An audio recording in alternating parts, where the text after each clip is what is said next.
En mayo del año 2023, su sector, Fuerza Renovadora, propuso su nombre como precandidato a la presidencia de la República para las elecciones internas del Frente Amplio. Después de varios meses de contactos, intercambios y negociaciones, en agosto, Convocatoria Feminista Progresista lo oficializó como el candidato del espacio. Y finalmente, en el concurso nacional Tabaré Vázquez, que se realizó en diciembre, la coalición de izquierdas aprobó su precandidatura junto a la de Yamatú Orsi, Carolina Cose y Andrés Ríos. Desde entonces, en estos 4 meses, y a pesar del proceso estival, mucha agua ha corrido por debajo del puente y muchas cosas han pasado en la interna de su sector y en la de la principal fuerza política del país. De eso hablaremos más adelante, porque en principio tienen las cosas y vamos a comenzar por allí. Para hablar sobre esto y otros temas, le damos la bienvenida al senador Mario Vergara del Frente Amplio. Un gusto estar en Colonia y aquí no he oído, así que estamos nuevamente en una recorrida. El año pasado estuvimos unas 3 veces recorriendo el departamento en el marco de prácticamente 2 giras enteras al territorio nacional para hablar con la gente, palpar de primera mano sus principales preocupaciones, sus principales angustias. Y bueno, ahora ya de lleno en la campaña electoral, ¿verdad? Ya llevamos, de hecho, más de medio país recorrido entre lo que va de febrero y lo que va de marzo.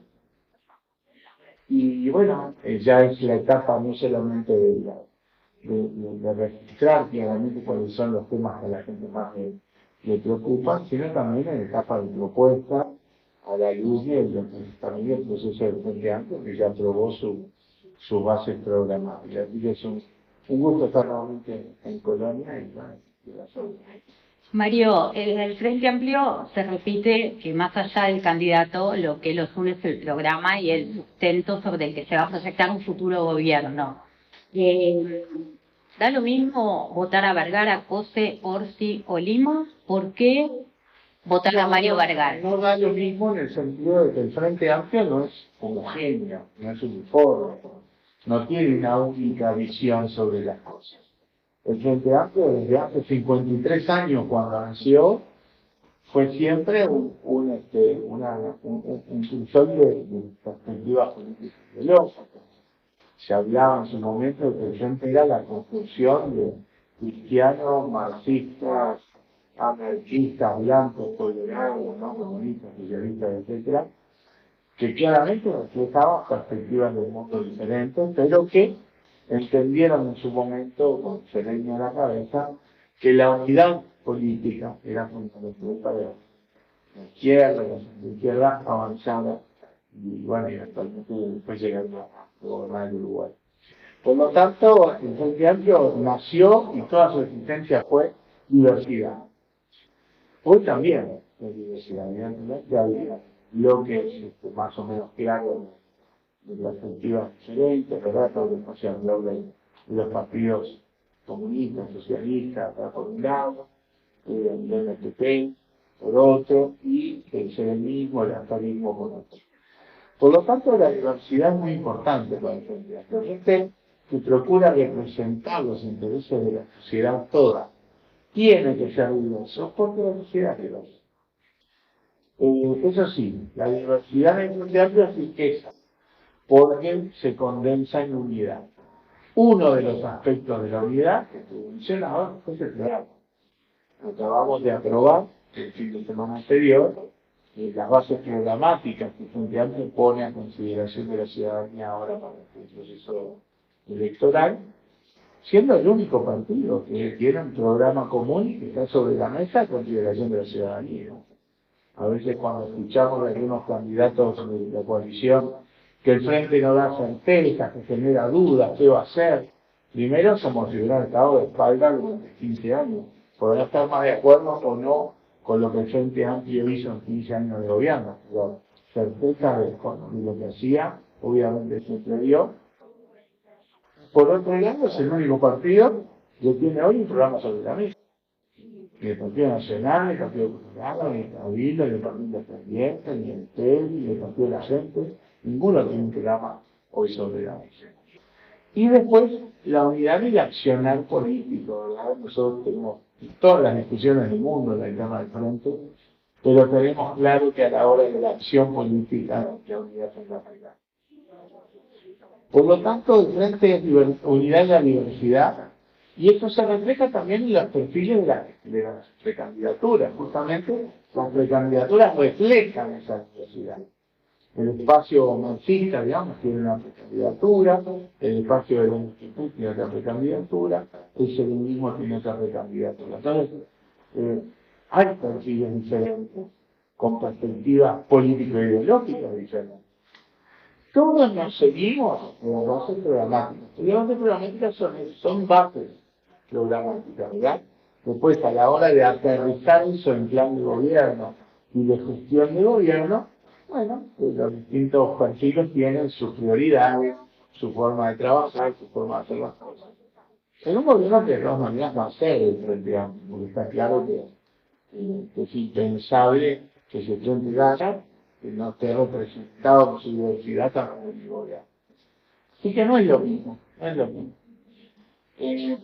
Nosotros, como convocatoria y desde la precandidatura nuestra de convocatoria feminista, ofrecemos cosas que mucha de la gente ya conoce, porque evidentemente la perspectiva feminista y astorista del Frente Amplio es bastante conocida.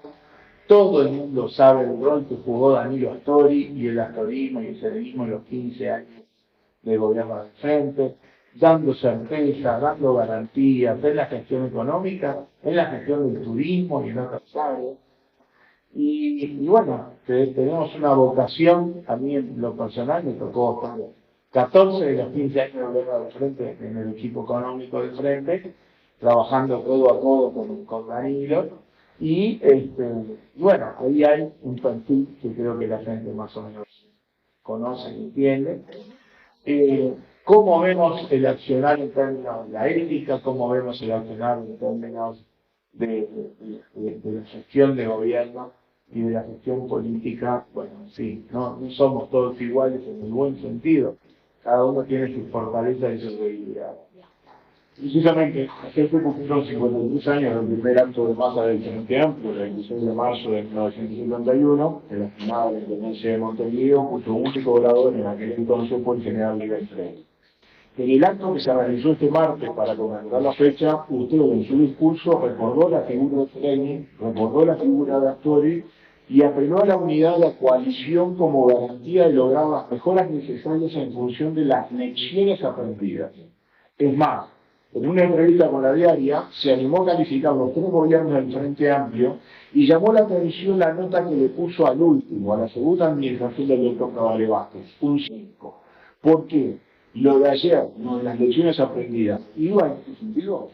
Las lecciones son de todo el proceso del gobierno, pero bueno, en mi perspectiva, yo creo que el Frente Amplio es un gran gobierno de Cavalli, con un cúmulo muy importante de procesos de transformación y reforma en prácticamente todas las áreas de la vida económica, social, cultural.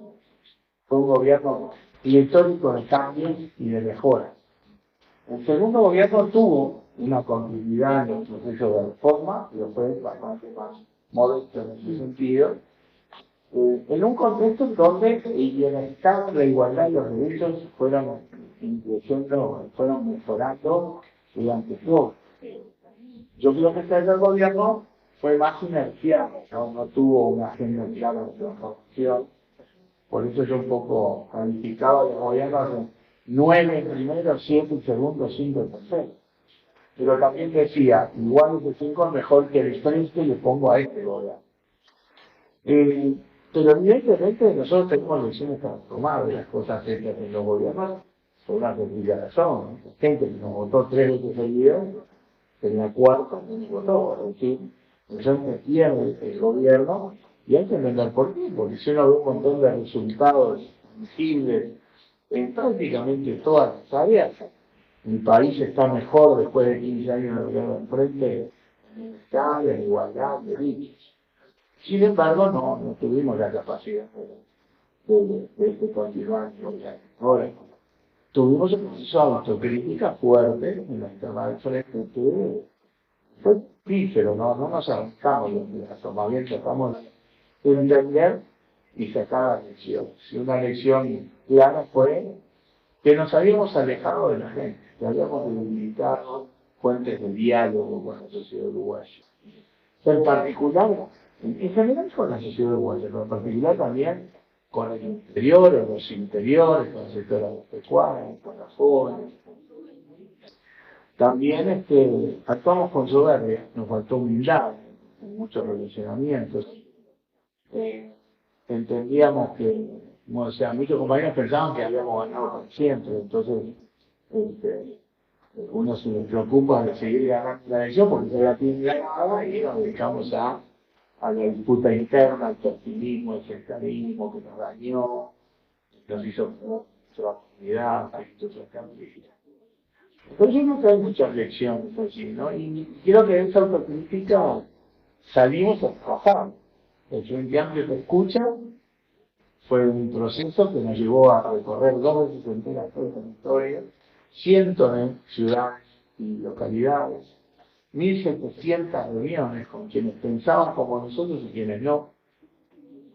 Y bueno, con humildad, la propia formulación del Papa Escucha nos obligaba a cambiar el chip en nuestra cabeza. Después hicimos también muchas recorridas en todo el territorio nacional cuando juntamos las firmas contra la luz, cuando hicimos la campaña por el referéndum. Y después, en otro proceso que llamamos Diálogo por Uruguay, que fue el proceso de la evolución de las bases programáticas que se hicieron a partir también de una cantidad enorme de reuniones en todo el país, escuchando a la gente y recibiendo propuestas. Por eso sentimos que es un programa popular, porque fue hecho en diálogo con todo el pueblo uruguayo. Creo que ahí hay lecciones que aprendimos. Y otra lección vinculada a eso que decía de la interna del frente es entender que no tenemos la elección ni nada para siempre. De hecho, la próxima elección, el frente se lo veo bien parado, pero ni por asomo pienso que estamos en la elección ganada. El gobierno ha perdido pie, pero no es un gobierno que ha pensado, la pelea. Tenemos chance de ganar, la tenemos que con militancia, dialogando con campesinos, con vecinos. Ahora, creo que también nos enseñanza es que nos necesitamos todos, que no sobra nada. Y por eso es que tenemos esta distribución de candidaturas, de sectores.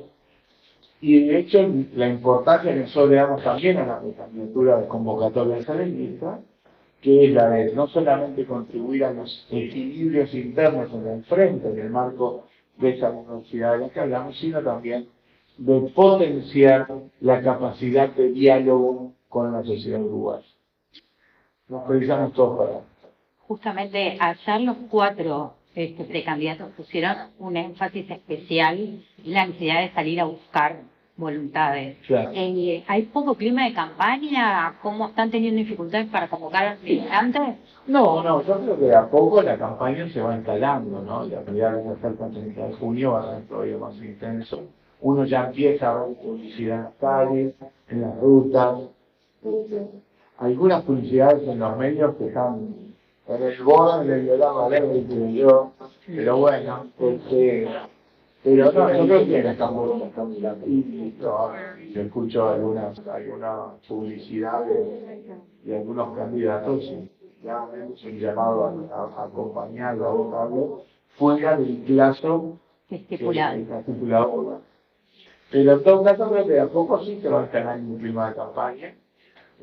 Los precandidatos estamos recorriendo el país todos, lo cual me parece fantástico, porque yo soy un gran reivindicador de la política, como una forma que tiene la sociedad de arreglar su convivencia. La política me parece la actividad fundamental. Los países que deterioraron los vínculos políticos, que deterioraron los partidos políticos, arreglaron todo mal. Y la clave para que la política siga viva, más allá de que la gente vea políticos con cara fea o con opiniones negativas y demás, la gente igual quiere que haya política y porque quiere que haya democracia. Y la clave está en esto, en que los referentes, los líderes, los candidatos de todos los partidos seguimos a todo el territorio de la nación. Conozco experiencias de países democráticos en que eso lo han debilitado y lo hizo más, el caso de Chile. El caso de Chile, que es un país con una sólida tradición democrática, bueno, los partidos se debilitaron mucho, tuvieron esa reacción de los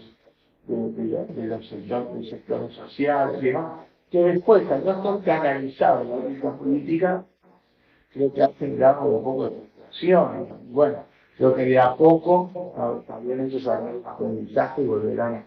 Bueno, yo creo que una belleza de la democracia uruguaya es que todos los partidos políticos tratamos de mantener la cercanía con la población, con la ciudadanía, y esa es la esencia de la democracia. Y en esta recorrida, ¿cuál es la principal preocupación hoy de los uruguayos? Y uno con esta pregunta, ¿estamos tan bien como dice el gobierno a nivel económico? Bueno, separemos los problemas hay muchos, ¿no? Como dice el ministro popular, tenemos todo. Bueno, si uno puede hacer un michelado de cosas, y la gente te dice también. Pero si uno tuviera que seleccionar 3 o 4 temas básicos que son los que más angustian a la sociedad uruguaya, está por un lado el tema del empleo, los ingresos y las pensiones, empleo de calidad. Y la problemática clave. Y lo va a tratar mejor de la pregunta. El problema ahí se resuelve por la vía del crecimiento económico. Y en Uruguay hace un año que prácticamente no crecemos. El crecimiento en la segunda mitad del 2022 fue 0, y el crecimiento en 2023 fue 0,4. O sea, hace un año y medio que prácticamente no crecemos. ¿Por qué el gobierno muestra cifras que parece que van en contrario de porque dice que cifras mostrar? O sea, la presentación de la ministra de Economía va para las variables que ella decide mostrar. Pero, por ejemplo, no de crecimiento. Y hablar de la economía sin empezar a hablar del crecimiento económico, se entiende. Claro, se entiende si uno quiere, entre comillas, esconder que no medio que la economía uruguaya está prácticamente estable. En materia, eso en materia del tema del empleo, que es una angustia clara en muchos lugares. El año pasado, en la frontera con Argentina, era una situación de preocupación enorme. Ahora, por las malas razones, por el tema del encarecimiento de la Argentina y demás, esa presión se ha suavizado un poco. Un tema clave en toda la sociedad uruguaya hoy es la inseguridad, el delito y la penetración del narco en los barrios, cosas que se han extendido en todo el territorio. Yo hice la campaña en 2019 y yo diría que este tema estaba más focalizado en el sur del país. Hoy pasa a San Gregorio de Polanco y lo primero que hablan es el narco en el barrio, que es la peor noticia, ¿no? Porque destruye el tejido social, estropea la educación de los niños, genera que la perspectiva de ser exitoso es trabajar para el largo, acota las perspectivas, y yo me atrevo a decir que se acotan la vida, porque también el que ejemplo en la órbita del narco, capaz que no llegan ni a los 25 años. Entonces, ahí tenemos mucho para trabajar.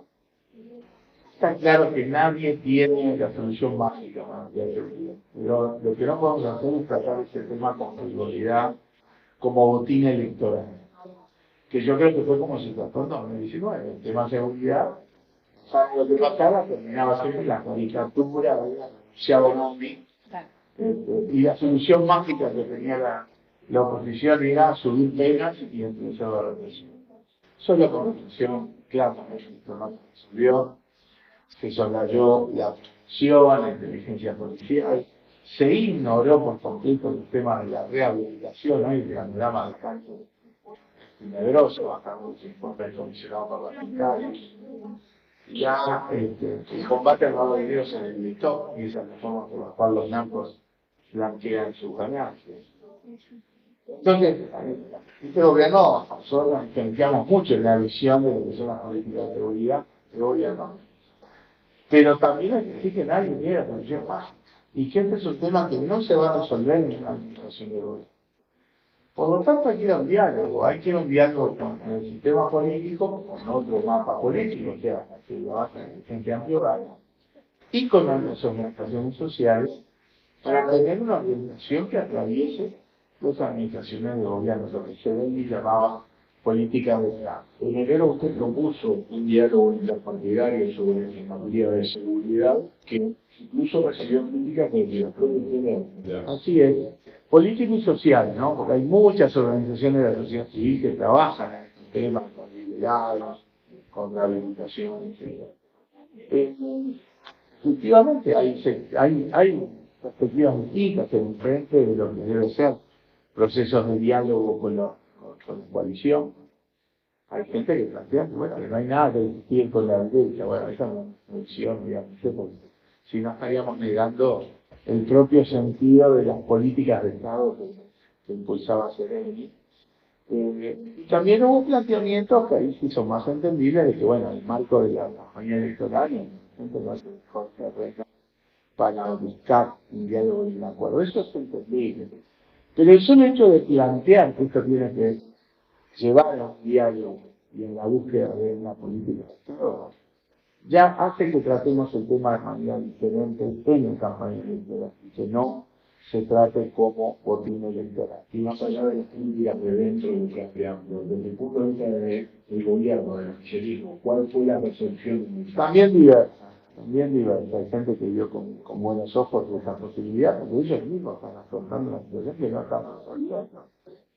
Por más que dibujen números. El diputado por Colonia, Nicolás Viera, se felicitaba por el hecho de que el cambio de autoridades en el Ministerio del Interior habría a una nueva forma de conversar y de dialogar, pero que lo que veían desde su perspectiva era que con una nueva administración en el Ministerio del Interior se daba un paso a las políticas y se volvía a empezar de cero y el dinero la política de represión. Es que no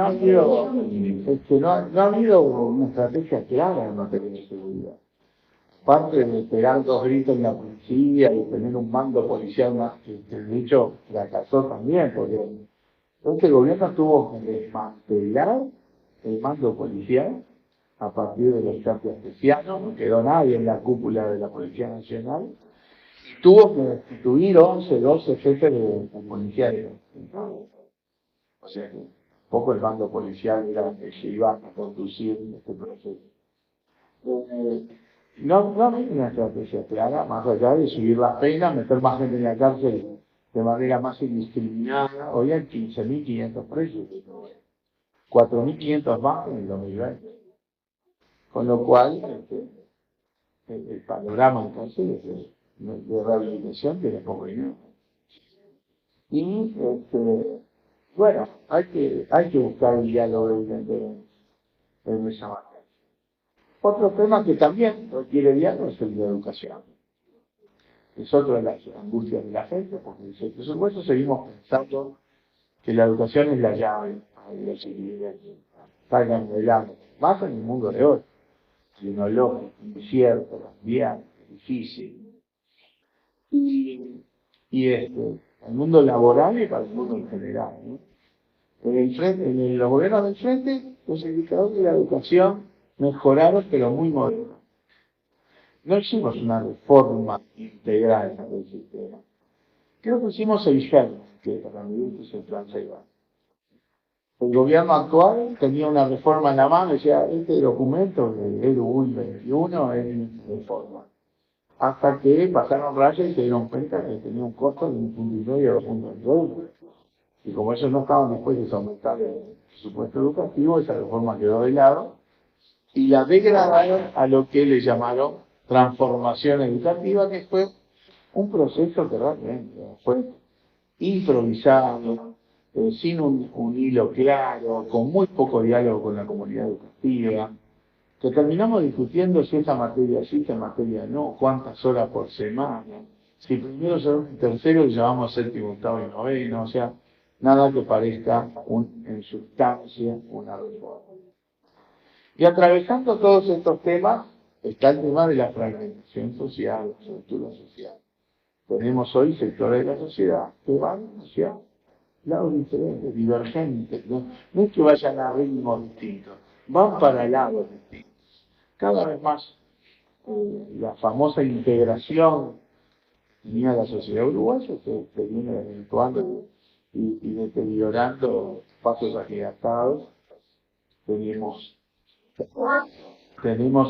sectores de la sociedad que realmente tienen hasta culturas diferentes, culturas explicativas diferentes de vida, de trabajo y de vida. Y ese es un tema que atraviesa a nosotros porque todos sabemos que en los barrios vulnerables es donde el narco tiene caldo de cultivo, es donde la educación se deteriora más, donde la perspectiva de empleo es trabajar con el narco. Entonces, ahí hay que abordar esos temas también con políticas integrales. Se hizo cosas, pero con alguna honrosa excepción, como lo que se llamó en su momento el Plan 7 Zonas, que abordó el territorio y aterrizó con todas las políticas, lo hizo de manera desintegrada. Llegaban políticas sociales y después había 600 planes sociales, de manera que se pisaban unos con otros. Bueno, ahí hay que coordinar políticas sociales con inversión en infraestructura, en vivienda, en saneamiento, en calles, en seguridad, en iluminación, en actividades de entretenimiento, deportivas, culturales. Por lo tanto, ahí hay mucho para trabajar y para elaborar, y también eso requiere de una política de Estado, porque este tema, está claro que no se resuelve en una administración de gobierno, y nosotros no podemos caer en la demagogia de prometer cosas con sentimientos serios y cosas por el estilo, que sabemos que no son factibles de lograr en gobierno. Senador, para ir finalizando, el votante fundamentalmente al potencial votante muchas veces le cuesta ver a la persona más allá del candidato. Igual que nos pasa a nosotros, ustedes son impactados a nivel personal por cosas que suceden en su foro íntimo, en reacciones del entorno más cercano e incluso en los procesos de los colectivos que uno lidera. ¿Cómo lo afectó a Mario Vergara el escándalo entre los diputados hoy por Icazá? ¿Se sintió ignorado por su fuerza política cuando se puso a convocar un diálogo interpartidario sobre seguridad pública? Ante la creciente polarización en la interna entre ONCE y COSE, ¿se ha sentido ninguneado por algún dirigente de otro sector? ¿Cómo enfrenta la decisión de los grupos Magnoli y Plataforma de restablecer su apoyo y volcarse por la candidatura que se mantuvo? Mario Vergara, ¿pensó en algún momento en bajar su candidatura? Bueno, veo que transformamos la entrevista en una sesión de terapia y ya vamos a los sentimientos. Esta parte de Europa se lucha por Mariana, pero no No, porque la última vez que viniste, Mario, viniste con Martina. Y a mí me quedó como, cuando pasó todo esto, me quedó como el impacto de, más allá del tema puntual, si hubo o no hubo acoso, la sensación de cómo lo manejó a nivel público, cómo te afectó a vos desde ese lugar, porque yo sentí en ese momento que vos la presentabas como una persona con potencial político. Duda, ahí está, duda esa es la palabra. Y que de paso aprovecho para decir que estoy con Patricia. Con Patricia Soria, que ella integra convocatoria, integra Fuerza Renovadora, tiene su sector, que es el movimiento Alba Ruballo, que como su nombre indica proviene del Partido Colorado, y que soy la presidenta de la Junta Departamental de Montevideo. Bien. El caso Olmos Casar fue un caso sin duda muy doloroso. Para nosotros ambos eran excelentes en su tarea parlamentaria, en su tarea política, y bueno, lamentablemente este proceso se cruza en ese camino político, y nosotros como Fuerza Renovadora lo que decidimos fue tomar los antecedentes y enviarlos al ámbito que el Frente Amplio generó para tratar este tipo de que es el Tribunal de Conducta Política. Su accionar, su trayectoria y su integración a nosotros nos daban y nos siguen dando la mayor de las garantías.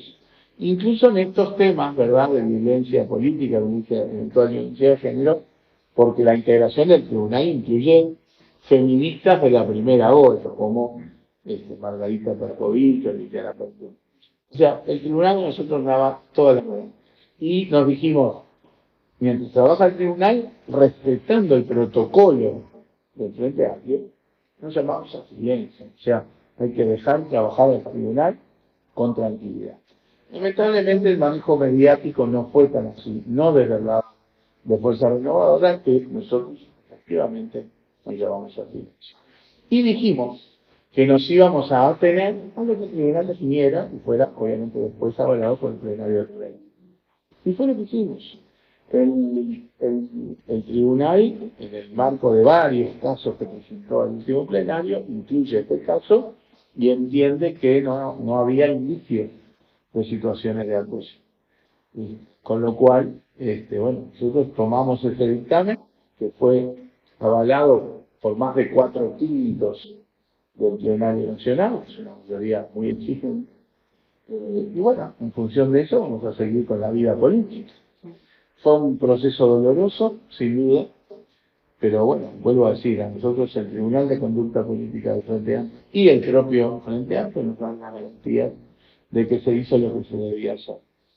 Y claramente no hay un sesgo en este sentido, porque hubo otros casos del propio tribunal y en el mismo plenario que tuvieron desenlace absolutamente contrario.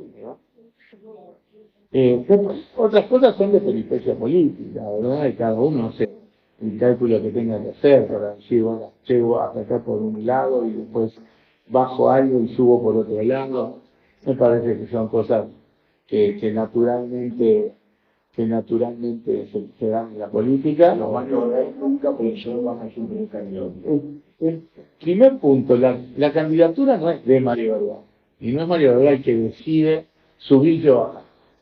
La candidatura la definió Convocatoria Feminista, como tú bien dijiste hace un rato, luego un largo periplo de interacción, de diálogo, obviamente con sectores muy importantes como Asamblea Uruguay, ¿no? El diálogo que teníamos con Danilo, pero con todos los demás de convocatoria. Y por lo tanto la eventual definición de no seguir, de no continuar, no la toma Mario Verdad, eventualmente la toma la convocatoria. Sí, la toma. Pero nosotros lo que hemos dicho todo el tiempo es los procesos políticos, los procesos electorales, las candidaturas se evalúan permanentemente. Estoy seguro que todos los candidatos se evalúan cómo va la marcha de la candidatura, del proceso electoral. Y está claro que en la interna del Frente hoy se está consolidando un proceso de polarización entre las candidaturas de Carolina Yamatú. Las polarizaciones nunca le hicieron bien al Frente, esa es la realidad. Pero bueno, hay que tomarlo también como un dato de la realidad. Y en el marco de eso, evaluar bien nuestra presencia. Nosotros seguimos pensando hasta el momento que es necesaria la recandidatura del Partido Feminista, por razones políticas, más allá de los números, pero, vuelvo a decir, las evaluaciones de estas cosas se hacen de manera sistemática, todavía quedan 3 meses de trabajo hacia la interna. Después, ya digo, son peripecias del juego político, donde alguien decide, bueno, quizá nos conviene ir ahora más para este lado que para otro lado. Son cosas que yo respeto, que no siempre acompañan, yo respeto porque la política tiene esos procesos. Mario, y para terminar, en esta polarización y en un futuro gobierno del Frente Amplio en el 2025, ¿dónde te ves parado? Dentro de equipo después de presidente, ya me hablaba de 2030. O sea, ¿dentro del equipo de gobierno o dentro de o mantener en el Senado? Yo estoy trabajando para ser candidato a la presidencia, así que no me pongo a especular. Si no saliera, ¿dónde estaría? No corresponde. Pero además, una cosa es la polarización hacia la definición de la candidatura, que incluye muchos factores, porque lamentablemente en los últimos tiempos se han incorporado algunos criterios que no son tan de la evaluación política, sino que son más del voto útil. Lamentablemente uno escucha incluso a veces dentro del Frente Amplio lógica yo votaría tal, pero en realidad voy a votar a este otro porque no quiero que salga este otro. O sea, cosas que no me suenan mucho a todos, son mucho capitalistas, pero bueno, existen. Pero en cambio, no creo que se dé esta polarización en la elección nacional. En la elección nacional yo creo que se van a reflejar los espacios políticos y ideológicos con más nitidez. Vota muchísima más gente, por supuesto. Y ahí esa constelación que surja de la elección nacional es la que va a determinar en buena medida la incidencia que tenga en los espacios en la gestión de voto. Bien, muchas gracias. Ha sido un gusto. Un placer.